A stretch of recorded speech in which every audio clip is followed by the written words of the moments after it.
Well, Bimblers, it's been a while, hasn't it? My finger's on the mend, the bandage is off, and I've been out on my bike a few times. But unfortunately, one of those times I went out on my bike was to get antibiotics because I got a throat infection, which was no good for making videos, was it? And as if that wasn't bad enough, have you seen the weather? Not only is it raining, but it's also very windy, and it's supposed to stop raining at about 5 o'clock today, which is when it goes dark.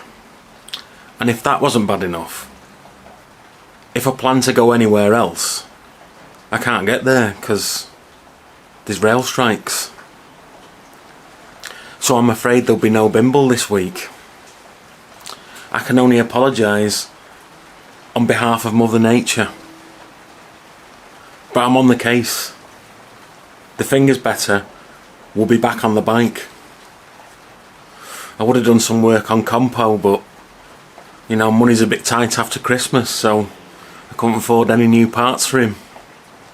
So there's been no movement in that regard either. So I guess I'll just have to stay in and twiddle my thumbs and wait for it to stop raining. Hopefully next weekend, yeah? I'll see you then.